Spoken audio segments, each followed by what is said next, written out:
nyo. At wala sa ugali ko yung tinatakbuhan ng problema. Ayun! Wala daw sa ugali niya ang tinatakbuhan ng problema. Ang problema ay ikaw yung problema. Di ba? Hindi, mga kababayan, pagbali-baligtarin po natin ng istorya, ikaw talaga ang problema, Mr. Bongbong Marcos. Di ba? Kaya hindi mo pwedeng sabihin na, hindi ako tumatakbo sa problema. Oo nga, hindi ka nga tumatakbo sa problema. Paano ka tatakbo sa problema? Ikaw nga yung problema eh. I didn't want impeachment. Lahat ng kakampi ko sa Kongreso hindi nag-file ng impeachment complaint. Yung mga nag-file ng impeachment. So, ibig mo sabihin, lahat ng kakampi mo, si Romualdez di mo kakampi. Yung anak mo, hindi mo kakampi. Budol talaga to. yung anak mo nga yung naghain nun eh. Mantakin mo ha. I think, correct me if I'm wrong, 4 yung impeachment. Tinalunan yung 3. Tapos kung ano yung ihinain ng anak mo, yun ang pumasa. Sasabihin mo ngayon, yung mga kaalyado mo hindi nga pumirma. Pasimuno yung anak mo. Pagpapababa ng crime rate at pagtingin ng police visibility para Ituloy lang pagbababa ng crime rate. Pataas nga eh. Ano? Bulero talaga. Budol talaga itong Marcos na ito. mapanatag ang Nagawa ng gobyerno natin. Di ba? Puro na lang kapalpakan, kawalangyaan, at puro na lang katarantaduan na ginagawa mga nasa gobyerno. Anyway, eto na nga. Pag-usapan na po natin itong unang-una sa lahat. Itong issue na taong bayan na po nananawagan na mag-resign na si Bongbong Marcos. Yung mga latest survey, ayan po ay isang indikasyon na nasusuka na ang taong bayan dito sa Marcos na ito. Yan ang katotohanan. Huwag na ho nating pagbali-baligtarin. Ayan po yung survey, yung latest survey. Ang sinasabi po niyan, ayos na. Resign ka na, wala na kaming tiwala sa'yo. Hindi, mga kababayan, halimbawa, kayo, kunwari, may jowa kayo. Halimbawa lang naman po, ang trust rating niya sa inyo 20% na lang. Mahiya ka naman kung magtatagal ka pa dyan. Di ba? Mantakin mo 20% na lang, mahiya ka na, di ba? Ibig lang sabihin nun, ayaw na sa'yo. No. Ganon din po kay Marcos, 20+% na lang po ang tiwala at mas matindi na yung percentage na walang tiwala sa'yo. Ultimong mga uniform personnel na sarili mong mga tauhan, wala nang tiwala sa'yo. Ibig sabihin lang no mga kababayan, ang taong bayan nais nang mag-resign itong si Marcos. Palakpakan? Iyan ang inaantay ng taong bayan. Aside from sa bumaba ang bilihin, aside from sa maayos ang sitwasyon sa trapiko, aside from sa gumanda ang peace and order, ang pinakahinihintay ng taong bayan yung kailan kaya magre-resign itong si Marcos. Sa kanyang kahihiyan. Ako, sa tingin ko kahit ganyan, hindi yung magre-resign yung kapal ng mukha niyan Lalo na yung mga nakapaligid sa kanya. Ang kakakapal na mga mukha niya mga yan. Panoorin natin tong balitan to, Iginiit ni Pangulong Bongbong Marcos na hindi siya magbibitiw sa pwesto sa kabila ng panawagan ng mga kritiko kasunod ng isinagawang cabinet revamp. Nakatutok live si Ivan Mayrin. Ivan. Yes, Vicky, nakapanayam ng mga mamamahayag ngayong gabi lamang si Pangulong Bongbong Marcos sa kanyang partisipasyon dito sa 46 ASEAN Summit at isa nga sa mga nabanggit niya ay hindi siya magre-resign. Yan ang tugon ng Pangulo kasunod ng mga panawagan ng kanyang mga kritiko na siya ang mag-resign sa halip na pagbitiwin ang kanyang gabinete. Narito ang kanyang tugon sa hirit na yan. Kung gagawin nyo. At wala sa ugali ko yung tinatakbuhan ng problema. Ayun! Wala daw sa ugali niya ang tinatakbuhan ng problema. Ang problema ay ikaw yung problema. Di ba? Hindi, mga kababayan, pagbalibaligtarin po natin ng istorya, ikaw talaga ang problema, Mr. Bongbong Marcos. Di ba? Kaya hindi mo pwedeng sabihin na, hindi ako tumatakbo sa problema. Oo nga, hindi ka nga tumatakbo sa problema. Paano ka tatakbo sa problema? Ikaw nga yung problema eh. Hindi mo pwedeng iwan yung sarili mo. Di ba? Isama mo yung sarili mo. Bumaba ka na. Mag-resign ka na. Imantakin mo wala ka ng wala nang tiwala ang taong bayan sa'yo. Kaya nga dapat ini-impeach na ito. Kasi mga kababayan, sabi nga, di ba, sa impeachment, pag wala na sa'yo yung tiwala ng taong bayan, dapat ka nang ma-impeach. Di ba? So, ibig sabihin po ng mga lumalabas na survey dyan, alam mo naman, mga bata mo pa iba dyan. And yet, isinusuka ka na rin. Talagang ayaw na sa'yo. Tapos sasabihin mo ngayon, hindi ako sumusuko sa problema. Oo nga, hindi ka nga sumusuko. Ikaw yung problema eh. Wala talaga tayong magawa, Brad. Hindi, Brad, wala ka tayong magawa pagka ikaw ang problema, tapos sasabihin mo hindi ka sumusuko. Abay, malupit ka talaga. Iba yung takbo ng utak mo, Mr. President. Ano ba ang balita to? Daming dull moments. Sinabi rin ng Pangulo na nagpapatuloy ang maigting na pagsusuri sa performance sa kanyang kabinete at mga heads of agencies. Hindi naman daw kasi para pagpapapogi lang ang kanyang ginagawang cabinet revamp at mas malaliman daw ang kanyang ginagawang performance review. Samantala, kaugnay nito, alam mo, ang labo kasi nito eh. Ang labo talaga eh. Kaya lalo na buwisit ang taong bayan dito kay Marcos. Mantakin mo, pag-resign niya lahat, tapos, pagpapalit-palitin lang pala niya ng pwesto. Alam mo kung anong tawag dyan? Ha? Hindi, alam mo kung anong tawag dyan? Yan ay talagang senyales na ikaw ay napakahinang nilalang. Diba? Ang tawag dyan is trip to Malacanang. Anong trip to Malacanang? Bakit ba? Hindi alam mo yung contest na trip to Jerusalem? Hindi ko nga alam ba't tinawag na trip to Jerusalem yung contest na yung iikot, yung tutugtog, tapos iikot, tapos babawasan ng isang upuan doon sa bilang ng tao, tapos unahan sila sa upuan. Parang ganun lang ginawa mo eh. Tayo na lahat, resign na lahat. Tapos nagpatugtog ka lang. Tapos nilipat mo lang yung iba. Actually, hindi nga lang nilipat eh. Bantakin mo yung mga economic manager niya, yun ang niretain agad-agad, kinabukasan. Ba't mo pa pinag-resign yun? Kinabukasan din naman eh. Sabi nga nung isang nakausap ko, sabi niya, halata namang scripted yung pagpaparesign. Kasi paglabas nung issue na mag-resign kayo, agad-agad, yung mga economic manager at saka ibang mga sekretary, may nagawa na kagad silang statement, official statement. Halimbawa, sinasabi nila kagad na, yes, we will comply with the president statement to resign. Ganun kagad, ang bilis daw. Parang dinaig pa ang AI. Sa sobrang bilis, dinaig pa AI. So, ganun daw, halatang scripted daw. Alam mo, kung meron mang masasabi natin, napaka-importante na mga issue sa ating pamahalaan, alam mo pinaka-problema ng taong bayan, aside from ikaw, Mr. Marcos, ay nagpabaya sa peace and order ng ating bayan. Ikaw, Mr. Marcos, tinira nyo ng tinira ang mga Duterte. More than that, the real problem is na ramdam ng bawat Pilipino na nasa laylayan ay walang iba kung hindi yung taas ng bilihin. Walang iba kung hindi yung hirap na ho silang yung kanilang sinasahod na hindi na sapat.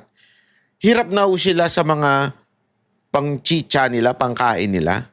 Yan po ang sabi nga puso ng problema ng Pilipinas. Gutom, ika nga. Gutom ang mga Pilipino. And we all know that. Sila lang hindi nakakaramdam yan.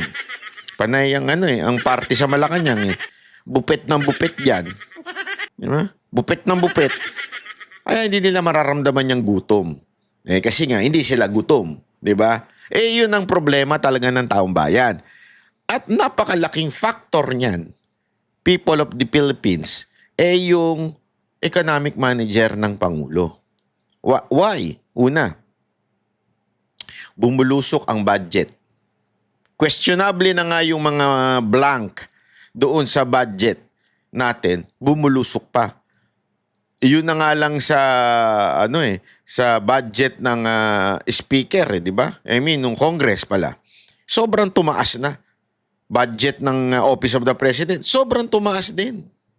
Bumulusok talaga sa sobrang taas. Tapos may blanco pa, di ba, doon sa budget. Isipin mo na lang yung ganong klaseng nakikita ng taong bayan na problema.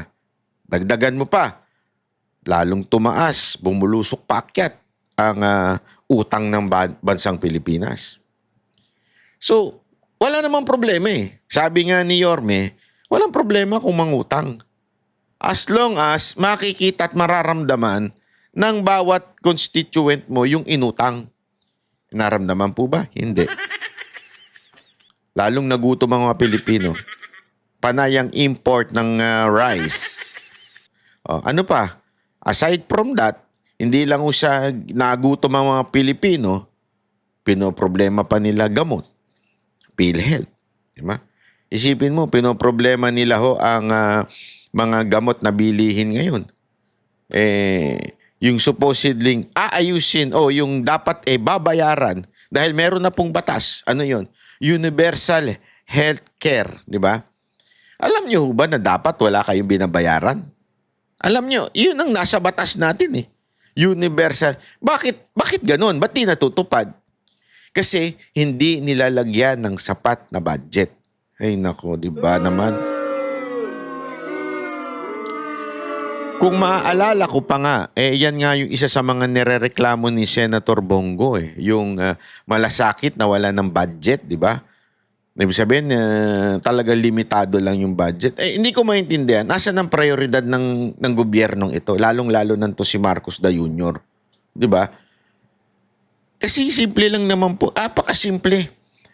Hindi ko nga maintindihan bakit pinahihirapan ang mga Pilipino. Napakasimple lamang ng problema ng bansang Pilipinas. Sinasabi nila komplikado. Komplikado kasi merong nambubulsa. Pero simple lang ang problema ng Pilipinas. Ayusin mo lang yung healthcare system. Wala talagang babayaran. Diba? Pangalawa, yung mga pagkain, ayusin mo lang yun. Bakit?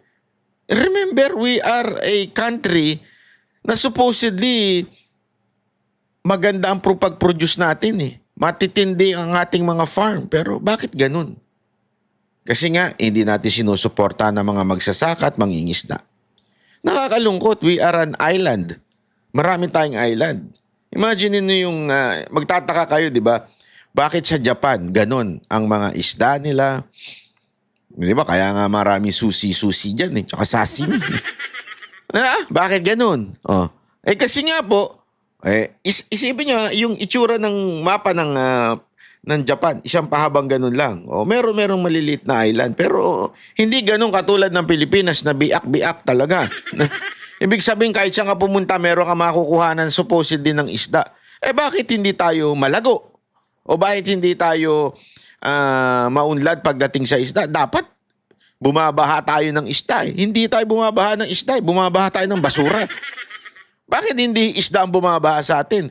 Farm. Ang dami nating mga magsasaka. As a matter of fact, di ba tayo yung...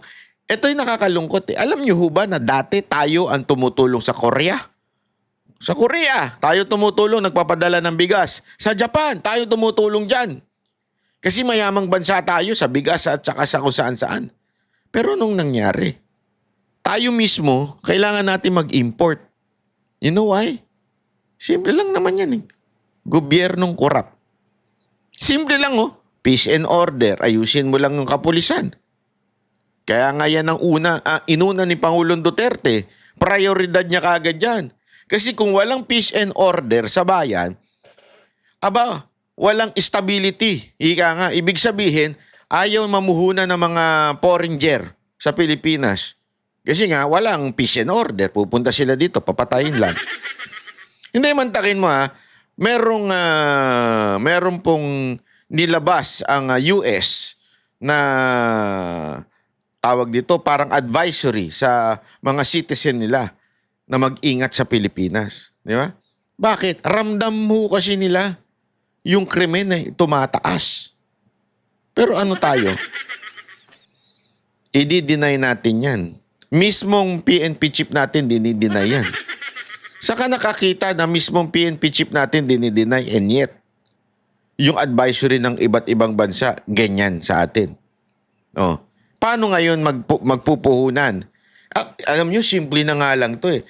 Alam nyo ba na may mga bansa, halimbawa di ba sa Middle East, wala akong sariling ang oil ang Dubai.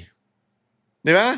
Ang sinasabi nga nila, kasi nag-OFW tayo dyan, kaya kinikwento-kwento nila. Ang talagang meron ng oil dyan ay yung Saudi, doon sa parte ng Saudi, at saka sa Qatar. Dyan talaga merong oil. Paano yumaman ng ganyang kayaman ng Dubai? Alam nyo kung paano? Dahil sa kanilang turismo. Sa totoo lang, hindi naman siya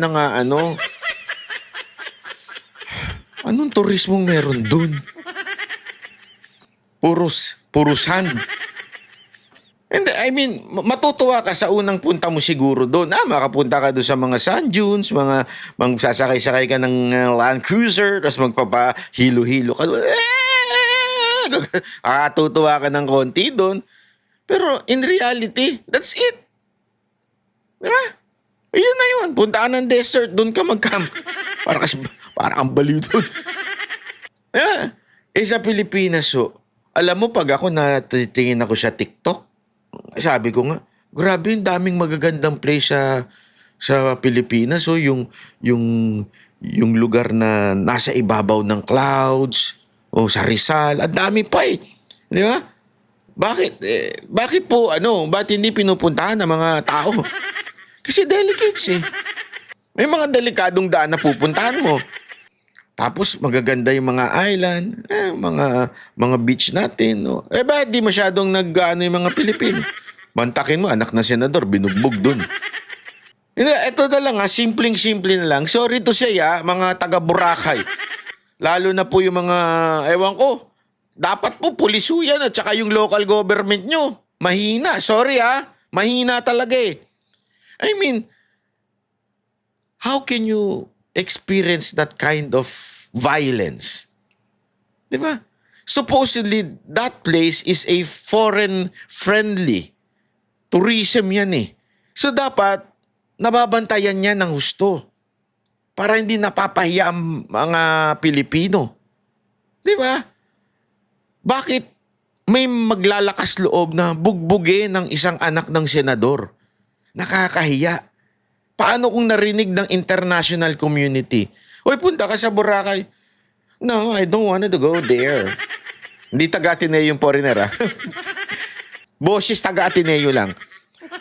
I don't want to go there, Why?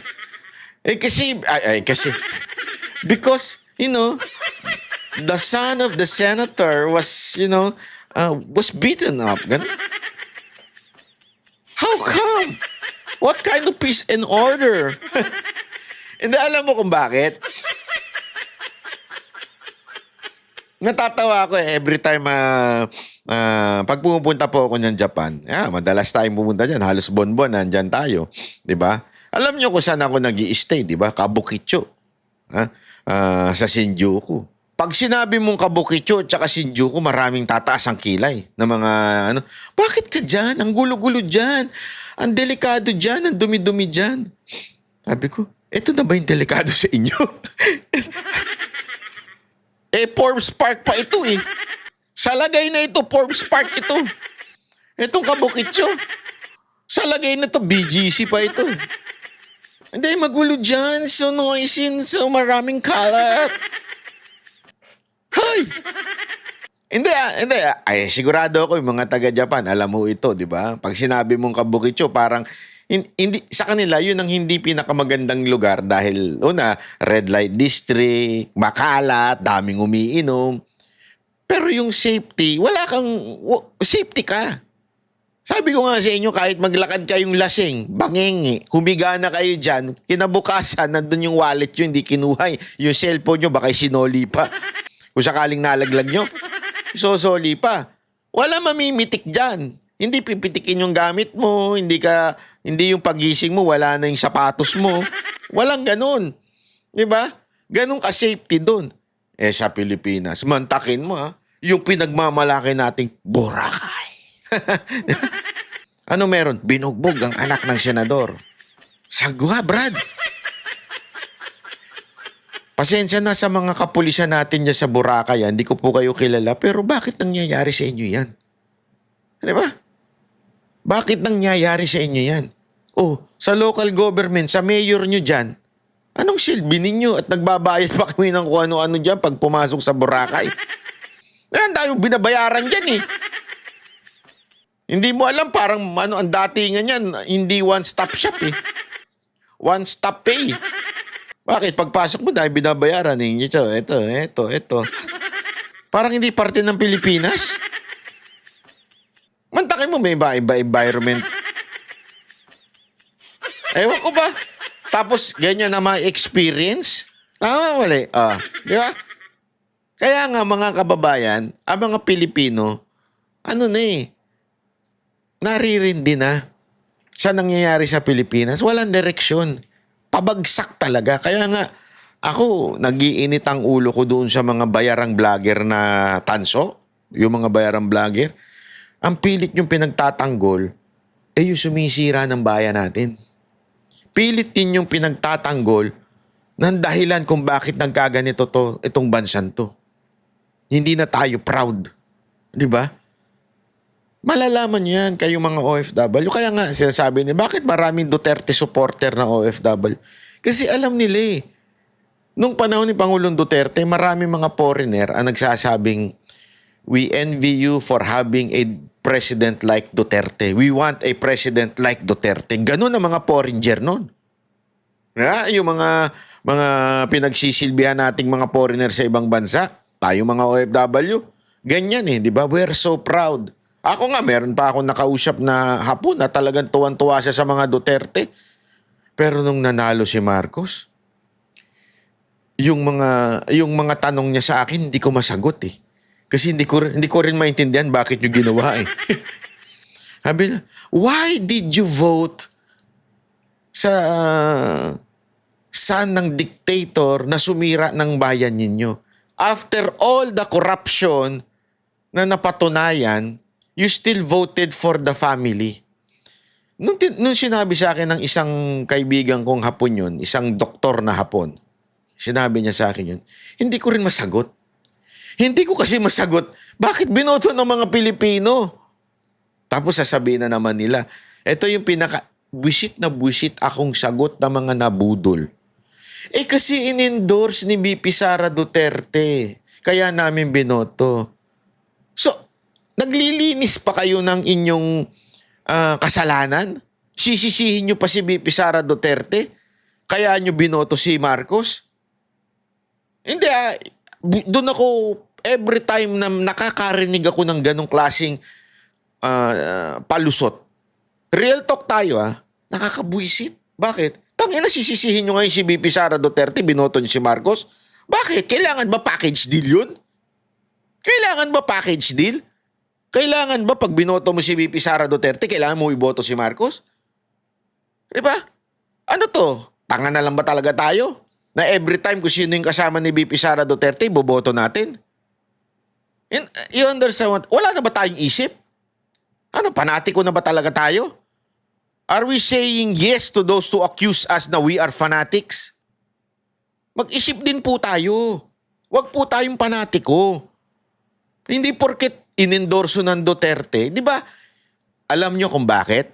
Alam nyo kung bakit? Kasi mismong si VP Sara Duterte ang nagsabi niyan. Hindi porket inendorse na mga kilalang tao, iboboto ninyo. Ilang beses niyang sinabi yan. Lalong-lalo na doon sa Maynila. Di ba? Hanggang nga tinanong niya nga paano ba nanalo itong mga congressman na ito? Sino ba nag-ano dyan? Tas tawanan kasi si Yorme ang nag-endorse sa mga congressman na yon. Ultimong siya, sinasabi niya yun, hindi porket in-endorse ng kung sino mang hinayupak dyan, iboboto nyo na. Kaya nga, okay. Banat Bay, masyado mo naman dinidiin yung pagkakamali namin noong 2022. Oo. Totoo. You know bakit ko dinidiin? Para hindi nyo nagawin sa 2028. Baka andyan na naman kayo. Mamaya mag-endorse na naman si VP Sara Duterte ng sablay. Tapos iboboto nyo na naman. Tapos, pag sumablay, sisisihin nyo na naman si kasi si VP Sara Duterte, in-endorse si Amy. Hawak niya yung bayag nyo? Hindi, sorry ah. Ito'y tanong. Hawak ba ni VP Sara Duterte mga bayag ninyo? Na pagka hindi nyo binoto, pipisilin niya? Ganun na ba kayo katanga? Masakit ito sinasabi ko pero katotohanan nito. Bakit? Alam niyo kung bakit? Kung dinidi nito?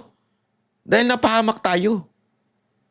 Yung 6 na taon na pinaghirapan ni Pangulong Duterte, yung 6 na taon na inayos niya ang bayan natin, yung 6 na taon na yun, na paangat na tayo, nasira sa 3 taon. Hindi nga lang 3, 2, 1 taon lang, nasira na kagad eh. Dahil bakit? Kasi sabi ni VP Sara Duterte, bukato namin yan eh.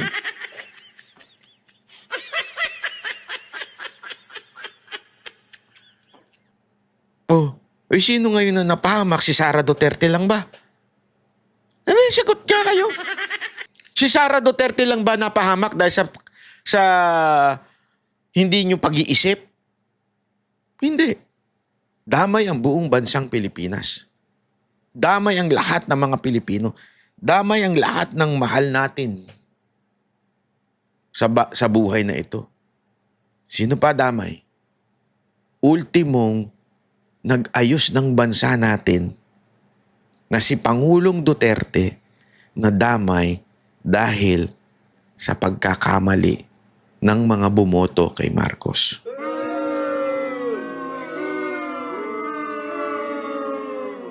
Masakit. Pero sabi nga, kailangan niya yan. Parang sugat yan eh. Anong sugat ba na ba? Gago! Hindi. Ang sugat, kailangan mong lagyan ng betadine. Commercial ah. Hindi. Wala po akong bayad, hindi pa ako binayaran ng betadine. Hindi, totoo. Ang sugat, kailangan mong lagyan ng ilubog sa dagat para gumaling. Naalala ko yan, nung panahon namin, pag marami ka sugat sa paa, lumubog ka lang ng maghapon sa dagat, gagaling na yan. Pero mahapdi, di ba? Mahapdi, masakit. Yeah. May masakit po yun. Kahit po yung mga gamot natin, yung aqua oxinada ba yun? Basta yung panlinis, at saka yung mga betadine, di ba? Pagka nilagyan mo yung sugat, talaga mapasasaktan ka. Kailangan mo masaktan para matuto ka. Alam mo, may kwento nga dyan eh. Di ba? May kwento na isang may sakit. Sabi niya, nagpakonsulta siya sa doktor. Sabi naman ng doktor, kailangan ka talagang operahan at tanggalin niyang bato. Sabi, Dok, masakit ba yan? Sakto lang. May anesthesia naman, pero mararamdaman mo pagkatapos mawala ng anesthesia. Hindi ba pwedeng may anesthesia? Pero masasaktan ka pa rin talaga, sabi niya. Sabi naman ng doktor, don't worry. It hurts, but it will not harm you. Ano ibig sabihin nun? Minsan yung gamot, masakit talaga. Yung solusyon, masakit. It will hurt you, but it will do you good. At it will not harm you. Kaya ako sinasabing paulit-ulit itong budol issue. Siguro malamang sawang-sawa na kayo. Kasi marami sa atin nababasa ko, nakikita ko, umuulit na naman. Umuulit na naman. Inaaraw-araw nyo na. Nabudol na kayo noong 2022. Yakap pa nga kayo eh. Ang dami dyan, ang dami. Ang dami dyan na umalis sa channel ko. Oo, ang dami. Bumagsak ang ano ko noon, subscription ko noon. Ang gumanon talaga sabi niya. Bakit? Kasi hindi kami pumayag doon sa Unitae. Nanindigan kami, ayaw namin na Unitae. Ayaw ni Presidente Duterte yan. Daming umalis. Daming galit na galit. Pinagmumura ko. Mga kaibigan ko ito na mga supporter talaga ng Duterte. Akala naman nila hindi ko nababasa yung post nila. Galit na galit sila. Puta, talagang mura-murahin nila ako. Kitang-kita ko, sa akin nakadirekta yung mura nila eh. Ramdam ko eh. Pero tawan-tawa ako. After all, nung nagsisi na sila yung ano, mini-message pa ako. Sabi ko, huy, pagkatapos mo akong mura-murahin, pagkatapos mo akong galit-galitan, may message mo ako ngayon. Hindi, wala namang problema sa akin yun sa matter of fact, nung pagbalik ko nga sa Japan, nung nalaman, nung na-realize na ng mga taga-Japan na nabudol sila, yumayakap na sila sa akin, balan, bay, sana nakinig kami sa'yo. Mga ganun-ganun na eh. Sinabi ko naman kasi sa inyo eh. Kaya nga, sana lang. Okay, I'm wishing you na this time, wag yun namang ulitin na. Hindi ko nga alam bakit yung iba dyan, naging Iminatics. Meron po ba akong follower dito na Iminatics? Sige nga, ano nga kayo dyan, magkomento nga kayo kung kayo ay Iminatics. Impaliwanag niyo sa akin. Hindi, sige. I'll be fair and I will answer you kung bakit mali yung iyong pananaw. Isulat mo nga dyan kung bakit Iminatics ka. Sige na. Kung hindi ka naman Iminatics, isulat mo rin dyan. Banat bay, nabudol ako noon pero ngayon hindi na ako magpapabudol. Sabi ng Pangulo na may napili na siyang hepe ng Philippine National Police pero hindi pa niya inanunsyo kung sino dahil nais raw niya na personal niya muna itong sabihan. Pero ang utos niya, ituloy lang ang pagpapababa ng crime rate at paigtingin ng police visibility para ituloy lang pagbababa ng crime rate. Pataas nga eh. Bulero talaga. Budol talaga itong Marcos na ito. mapanatag ang publiko na sila ligtas sa kanilang mga komunidad. Natanong din ng Pangulo tungkol sa impeachment proceedings laban kay Vice President Sara Duterte na nakatakdang magsimula sa susunod na linggo.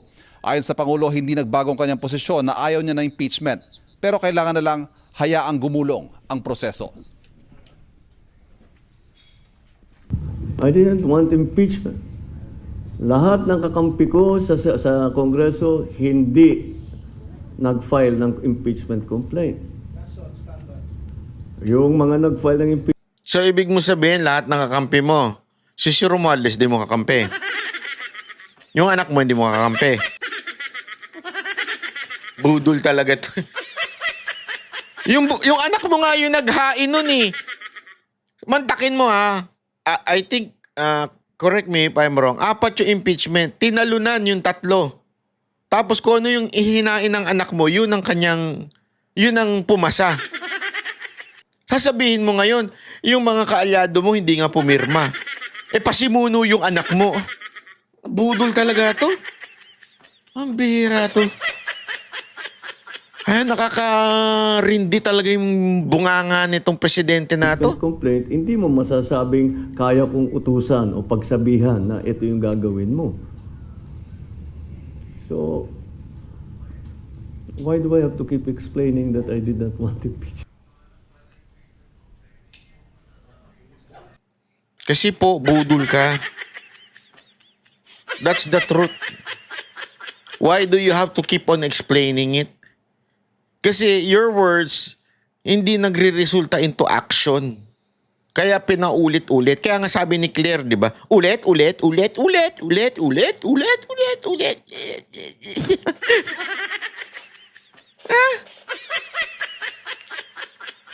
Wag mo kasing isalita lang.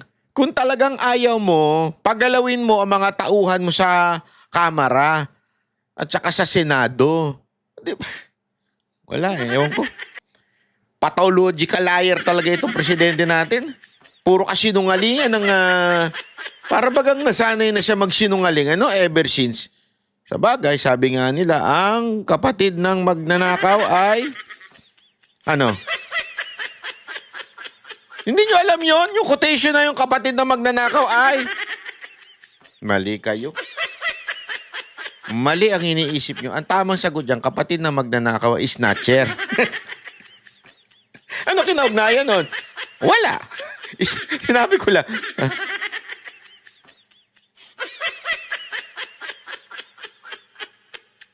Di ba? Ay, nako. Wait lang. Oh, 'di ba sa mga kababayan, ito po yung matinding kasinungalingan na ipinapakalat ng pangulong ito. Samantala, Vicky, balik Pilipinas ngayong gabi ang Pangulo mula dito sa Kuala Lumpur, Malaysia. At Ba't bumalik ka pa? Dapat diyan ka na nagtagal ka na diyan. Diyan na kayo nagparty-party. Ba't bumalik ka pa? Walang nag-aantay sa'yo dito.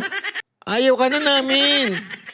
Ang bira ka naman, Pabalik-balik pa. Sino man nagsabi sa'yo bumalik ka dito? Sino may sabi sa'yo may gusto pa sa'yo dito? Ang bira, oo. Agoy! live mula sa Malaysia, Ivan Mayrina nakatutok, 24 oras. Sus! Sus! Ay nako, alam nyo mga kababayan, talagang hindi, kaya alam nyo ba kung papaano nanalo si Pangulong Duterteng presidente? Amidst na siya ay isang taga Mindanao, siya ay isang mayor lang, amidst na hindi siya nanggaling sa isang malaking political family. Lumaki na lang sila ngayon. Pero dati, sabi nga niya, di ba, bugoy lang sila, mga Duterte lang, alam mo yung galing lang. Hindi siya national. Ibig sabihin yung kanyang name recall, it's not for national. Kasi dalawa yan lagi yung tatandaan yan Yung name recall, pagdating sa eleksyon yung name recall at saka yung why people would vote for you. Laging dalawa. Yung mga iba, halimbawa, sila Binay, sila Marrojas, o mga Aquino, mga Estrada, yan po wala na silang problema sa name recall. Ang problemahin na lang nila is to convince people to vote for them. Di ba? Pero ang mga Duterte, yung si Pangulong Duterte, wala ho siyang name recall noon. Merong nakakakilala pero iilan lang. Di ba? Hindi naman po siguro, mga 50-60% lang siguro nakakakilala sa kanya bilang Mayor Duterte. Di ba? No, malamang siguro, Visayas at Mindanao lang ho yun. Konti sa Luzon, di ba? Ganon Pero bakit to siya umangat? Nung panahon ng 2016, yung kanyang way of campaigning is not conventional. Ano ibig sabihin ng not conventional? Yung, hindi siya yung, pag ako naging Pangulo, ganito ang aking gagawin. Pag ako, bibigay ko 20 pesos kada kilo ng bigas. Wala siyang ganun. Hindi siya yung typical na kandidato. As a matter of fact, ang dami niyang kagulat-gulat na ginawa that would offend some people. Di ba? Ang dami niya sinasabi. Una, yung sa babae. Umahalik siya ng babae. Saan nakakita ang kandidatong umahalik ng babae? Nagmumura. Sasabihin niya, papatayin ko kayo talaga. Pag ako na naging presidente, patay talaga kayo sa akin. Yan, paulit-ulit yan. Ano pa? As in, puro yung unconventional Pero bakit siya binoto? Because nakita yung honesty sa kanyang puso. Nakita yung pagiging totoong tao niya. That's the difference between the Duterte and the Marcoses. Ito kasing Marcoses, parang feeling nila sila yung high up there. We are the New Yorker. We are the high society. Maraming meaning yung high society, High society. We belong to the high society. Anong high society, Banat Bay? Linawin mo. kataas-taasang mga sasidad. Kami ay mga class A, mga ganun na klase. Hindi nakikita yung sincerity. Kaya tuloy ngayon, kahit anong bitaw niya, wala nang naniniwala. Bitawan niya yung salitang, mag-resign kayo para maayos natin. In the first place, bakit mo pinaresign? Alam mo kung bakit? Kasi aminado ka na mabagal ang gobyerno. Aminado siya nun, ha? Sinabi niya yun nung kay Katon Ying. Aminado siya mabagal ang gobyerno. Aminado siyang natalo sila ng eleksyon. Kaya nga niya kailangan i-recalibrate ang gobyerno niya. Aminado sila. Pero magtataka ka, iba yung sinasabi niya during dun sa, para bagang wala sa puso, parang tinuruan lang, scripted. Kaya ngayon na sinasabi ng iba, scripted lang yung interview ni Katon niya. Kasi para bang, eto since natalo tayo, kailangan natin ng PR, kailangan natin ng script. Ito dapat, magpapakumbaba tayo, ganito tayo dapat, tapos kunwari may gagawin tayo. Ang problema, people can detect true. Alam mo yun, yung pagiging truthfulness mo. People can detect that. Kaya nga nanalo si Duterte noong 2016 eh. Whatever nasabihin niya, people detect yung pagiging totoong tao niya. Ito, galit talaga ito sa mga adik. Alam natin nun, tad-tad na ng adik eh. Tanong nyo kay Maros, alam niya nga kung asan daw eh. Di ba?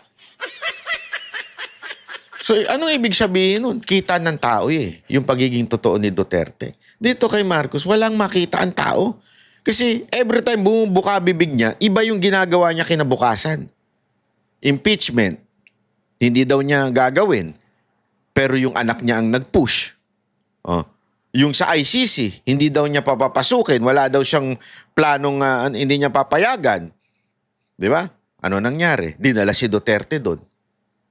Lahat ng sinasabi niya, kabaligtaran. Kabaligtaran. Sino pang maniniwala sa tao na yan? Hindi, sigurado ako, one way or another, meron kayong kaibigang ganyan. Yung kabaligtaran ng nangyayari sa sinasabi. Yung laging aya ng aya. Tara, ride tayo. Tara, ride tayo. Wala namang kwenta kayo. Pero pagdating ng ride day, ang dami ginagawa. Di ba? Hindi, marami kayong barkadang ganyan. Yung iba naman, aya ng aya. Outing tayo, outing tayo. Pero pag kinikwenta na yung kung magkano yung babayaran, puro sin mode na lang. Hindi mo na makausap. Pero siya ay aya ng aya. Hindi, gusto ko mag-outing tayo. Bora tayo, bora. Borat pala. Boraot pala. Bora ka ng bora, boraot ka naman pala. Ibig sabihin, ayaw maglabas ng pera. May mga ganyan tayo mga kaibigan di ba? Ang daming sinasabi. At ang pinakamatinding halimbawa niya, mga kababayan, yung mga nanligaw sa inyo nun. Ibibigay ko ang langit at lupa, pati ang buwan. After 10 years, yung sahod, di mo na maramdaman. Noong una, panay ang bigay. Bulaklak, cake, cellphone, o ano-ano. Nung pagtagal-tagal, na. Be, libre mo naman ako, wala na akong pera. Be, ikaw nang bumili ng pagkain dyan, pa-deliver ka. McDodo. Saka Jollibee. Sige na, pa-deliver ka naman. Gutom na ako eh. Ang dami kong ginagawa eh. Yung pala, naglalaro lang ng Xbox o kaya PlayStation. O kaya nakikipag-chat lang. TikTok lang. Wala pala, di ba? Pero dati, nung naniligaw, ay grabe, halos si pangako sa'yo lahat.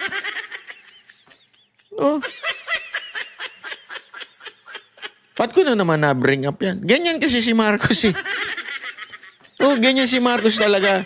Lahat ipapangako niya. Lahat sasabihin niya para mapaniwala niya yung mga, sa bagay, tatanga-tanga naman ng mga followers yan eh. Lalo na yung mga vlogger niyan, puro tatanga-tanga. Wala nga matalino sa mga vlogger niyan eh. Ang mga vlogger niyan talagang ewan ko, sayad yung utak eh. Kung hindi sabog, kung hindi bangag, Bobo. Wala mga utak. Yun ang totoo. Kaya tuloy na uutong madaling mauto. Kaya lang ingat mga banateros ha. Napasukan din tayo. Napasukin din tayo ng mga bobo. Hindi naman po lahat. Ngayon marami na ako nakikitang matatalino. Talagang hindi na kami papabudol diyan kay Aimee. Marami nang ganyan ngayon. Kaya kung hindi kayo magpapabudol kay Aimee, banateros tayo. Banateros tayo. Kasi alam nyo, ang banateros, matitikas siya mga yan. Wala talaga. Kami yung tipo ng tao na wala po kaming pakialam. Kahit bumaba pa subscriber namin, kahit ilang beses na kaming tumayo at nanindigan sa mga issue patungkol sa, alam mo yun, kahit ayaw ng tao, kahit hindi trending, yung kay Bantag, kay Tebes, kinontra namin lahat siya mga yan. Yung iba, hindi pa kumbinsi. Yung sasabi, masama naman yan si Tebes. Hindi yun ang punto dun eh. Ang punto dun, tama ba yung ginagawa? Yun. Tama ba yung ginagawa ng gobyerno ito doon sa tao? Kita nyo? Same thing ng ginagawa nila ngayon dito kay Roque. Kung ano yung ginawa nila kay Tebes. Di ba? Kesyo pa uuwiin. Nagmukha lang silang tanga eh. Kami nga sabi kami, ang dami pa nagsasabi, banat ba, hindi mo kilala yan si Tebes, masamang tao yan sa negos. May message pa ng ganyan, kala mo naman, pinapansin ko. Ang daming ganyan. Ang hindi nila maintindihan, we are not defending Tebes. We are defending the truth. Ibig sabihin, we are defending yung justice lang kasi kahit sinong man tao yan, kung ginawan ka ng injustice ng gobyerno, dapat labanan mo yung injustice ng gobyerno. Pag hindi pinapadaan sa due process, dapat labanan mo. Maging matalino, maging mautak ka. Hindi pwede yung dahil lang, ang dali mag-fabricate ng stories eh. Diba? Ang dali pong gumawa ng sirain ang reputasyon ng isang tao. To destroy a reputation, you do not need an evidence. What you need is just a loud voice. Kaya nga 'di ba yung reputation ni Pastor Kibuloy, ano ginawa nila? They tried to destroy him. 'Di ba? By accusing of many things. Alam nyo, kasi kami alam namin ang katotohanan. And we know what is happening inside the court. Kaya we are totally convinced. Sa tingin nyo, mga katulad ni Atty. Torion, diba? Sobrang talino, maloloko? Hindi maloloko. And we know that this government is just destroying the name of Pastor Kibuloy for certain reasons. Ano nga yun? Yung dumabas, yung opla na horse ba yun? O tama? Yung opla na yun, di ba? Ano yun? Destroy the KOJC. Destroy Kibuloy. Bakit? Kasi yun ang supporter ng mga Duterte. Sandali yung naglabas niyang opla na yan, wala pong kinalaman niya sa KOJC o si Pastor Kibuloy. Wala siyang kinalaman dyan. Galing sa labas yan. Manila Times na naglabas niyan. So kita niyo ibig ko sabihin, doon pa lang, magising na kayo. Ibig sabihin talagang people are destroying the reputation of people around the Duterte. Kasama na dyan si Roque. Di ba? Ngayon, parang ang dating, sama-sama ni Roque, na parang, di ba, anong kinaso sa kanya? I think human trafficking din eh. Para non-bailable eh. Human trafficking, abogado ka lang nung, hindi mo pwedeng kasuhan ng isang abogado dahil nag-abogado siya sa isang taong human traffic. Kung sakaling totoo again, until proven guilty, that person is innocent. So yung isang kliyente doon, na inaakasuhan nila ng human trafficking, yung sa Pogo-Pogo, abogado si Roque. Bakit pati abogado kakasuhan mo? Trabaho ng isang abogado, ang ipagtanggol pag kinuha siya.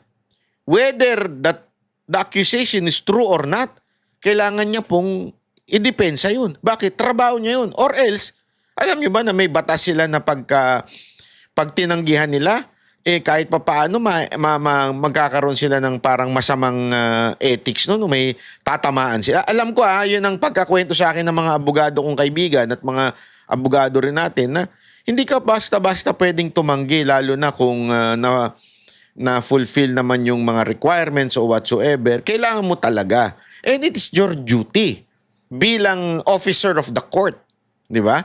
Na ipagtanggol yung kusino man na kumuha sa'yo. Tapos mo kakasuhan mo. Same playbook ang ginawa nila kay Tebes. Ngayon, meron pa silang ito si Remulla. Sabi-sabi, pauwi natin yan. May mga passport yan, napakarami. Ako alam ko maraming passport si Roque. Ay sus. Remulla, ako na nagsasabi sa'yo, maraming passport si Roque. Yung mga expired. Kasi nire-renew niya eh. So, meron siya mga passport. Yung butas-butas nga lang. Diba? Yung luma, yung... Di ako, 3 passport ko eh. 3. Yung kulay green pa yun. Green nga ba yun? Yung luma-luma. Bata pa lang kasi yung passport na ako eh. Nirenew ko na yun. So, nagbago na. Tapos binutasan na naman yung huli. Buti na lang, ginawa talaga ni Pangulong Duterte 10 years yun. Para hindi renew ng renew. Kasi noon, ewan ko, renew na renew. Parang nagbabago ba yung mukha mo? Hindi ko maintindihan eh.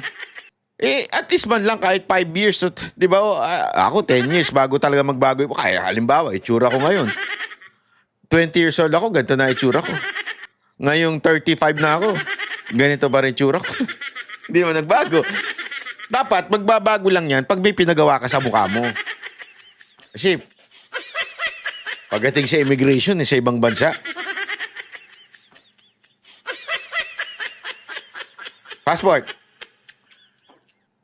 Cardo Dalisay. Pagtingin mo, Carla po. Carla na siya ngayon. Hindi na Cardo.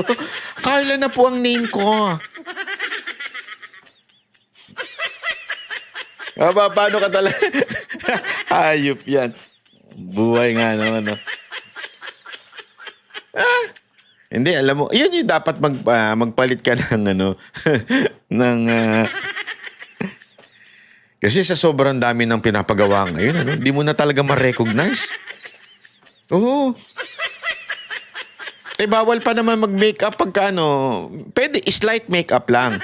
Pag nagpapapicture sa passport.